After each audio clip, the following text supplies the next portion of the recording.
What's going on, everybody? Brian here from Brian's Broadcast. I hope all of you are doing fantastic, guys.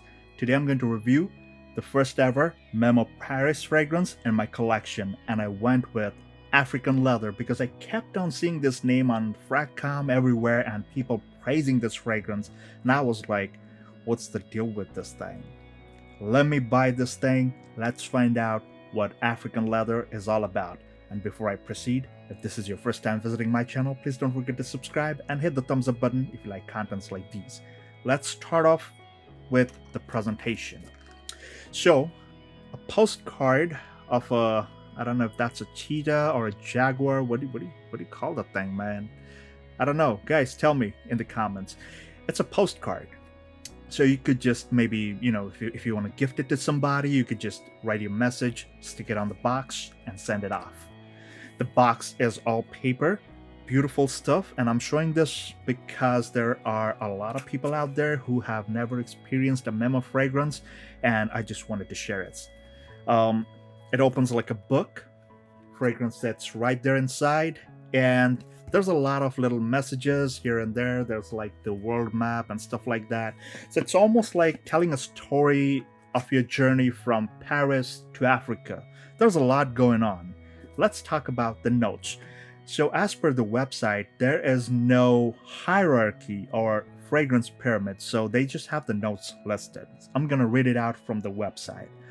So on the top, or let's just begin with, they've got cardamom essence, geranium absolute, leather accord, bergamot essence, saffron oil, cumin oil, patchouli oil, oud accord, vetiver essence, and musk.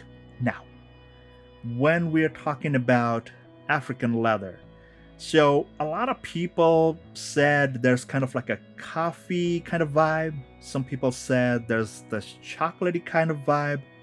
I beg to differ. I don't know where they got all those essences from, but then again, fragrances are subjective. It's maybe some combination that, translated like chocolate or coffee to their nose. I don't blame them. But then again, I personally did not get it. So African Leather has this beautiful bottle. It's almost like a translucent one. It's frosted glass, has a pretty heavy cap. I was really surprised by this, and the atomizer is really nice. So of course you see your cheetah or your jaguar, whatever you call that animal, on the bottle. I don't know which one they used, but yeah, whatever. But yeah, the whole point of this fragrance was to give you the essence of the savanna, the vast, open, dry savanna of Africa, where you go to do all the safari and other stuff. So African Leather has like a real story to tell you. And when I first sprayed this fragrance, I was immediately surprised as to like, wow. That's the only word that came to my mind when I first sprayed it. Because this one, the way this bergamot opened, it's one of your like very juicy, citrusy and fruity bergamot, which almost feels ripe, has the sweetness to it, and at the same time the spices just kick in. Now the cardamom over here has this really nice, soothing and cooling kind of effect, just as if like if you have some freshly ground cardamom, there's this like a very strong, spicy, almost like a minty kind of like the smell that comes out.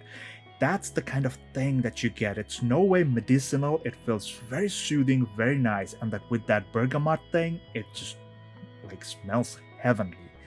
Now drying down like almost immediately within the first 20 minutes, that whole fragrance changes. Now this one has some animalic undertones, and this is coming from the leather, I can tell you right away, because what is African leather without some leather essence, right? So the leather over here, it's not super pronounced. It's more like a freshly processed leather that's soft, It's not like, it does not have that raw hide or chemical harshness to it, but it's very soft, very mild, but has this animalic tone to it, which is not like super pronounced, but it's right there. You'll feel it, but in the air it smells amazing. Trust me on this one. Now, of course, I do not get any of the geranium like floral nuances to it, but I think it's balancing out the freshness, the spiciness, and at the same time the leather animalic tone. It's kind of like balancing things out. Drying down, this fragrance has the presence of saffron, which again, the saffron oil over here, the saffron over here is that spicy one. It's not like a sharp spicy one, but it's almost like a sweet spicy undertone. And you have the cumin oil. The cumin is pretty much pronounced. You will feel that it's not like super long lasting throughout the fragrance, but the cumin oil over here, it's kind of like pronounced. You get that spicy, almost like a woody spicy kind of vibe. There's the presence of patchouli. Now, if you have followed my channel long enough, you know I have some kind of an enmity with patchouli. I do not end up liking fragrances that have a lot of patchouli in it, specifically ones that are like super dirty, earthy kind of thing. I just cannot tolerate that smell. I just cannot. I cannot bring myself to like it. But in this one, it's not your dirty or earthy patchouli. It's more adding more of like a darkness to this fragrance. It's not super dark, kind of like a bitteriness to it as well, because there's a lot of spicy woodiness going on. And drying down further, where you get the oud. Now the oud over here kind of maybe is adding to the animalic vibe, but oud over here, it's not super pronounced. You do not get like a skanky oud.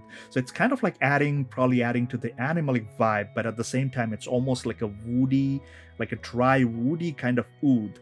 And vetiver, you feel that. With the vetiver over here, it's almost like a dry, kind of like earthy, dry, almost like has that powdery kind of texture. And that's the kind of vetiver you get. And finally, your things are smoothened out by the musk. The musk over here, I do not find it like powdery. It's more on like a smooth, creamy kind of vibe. So imagine the wonderful, creamy way that the spicy mixture is being finished off. It's a beautiful, beautiful fragrance.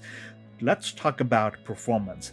In my opinion, whenever I use this fragrance, I went with like 8 to 10 sprays, and what I noticed is that it's very loud for the first 45 minutes to an hour. It's pretty loud, after which it's sitting like almost like at an arm's length. It's not super loud at that point, but this thing keeps on wafting.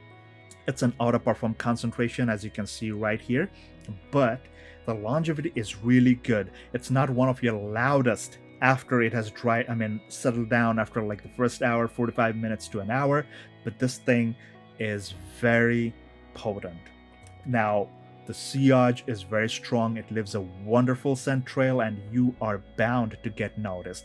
Even if people don't tell you that, hey, you smell amazing, but I can assure you one thing, people will smell you for sure, especially if you're moving around. This thing will leave a wonderful scent trail.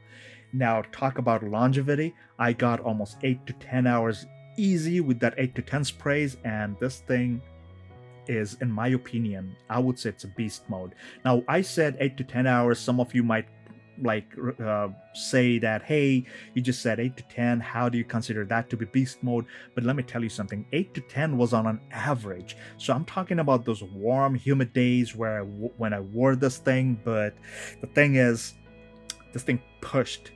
And I'm pretty sure when you're in controlled temperature, if you're not sweating, the fragrance is not getting, washed away by your sweat, this thing is gonna last even longer. So this thing performs. It has that oomph. It's got that pushing power. I'm pretty sure this thing's gonna last a long, long time, especially when it's winter or in the cooler days. So guys, that was my take on African Leather from Memo Paris. Beautiful fragrance, and honestly, the hype is real. I really enjoyed this one. Just waiting for fall to arrive and the weather to cool down. I'm just waiting for that time. So that was my honest take on Memo Paris African Leather. Guys, let me know in the comments which other fragrance from Memo is your favorite. Did you experience African Leather? What was your experience? Do share that with me in the comments. And until the next one, please take care, stay safe, and all the best.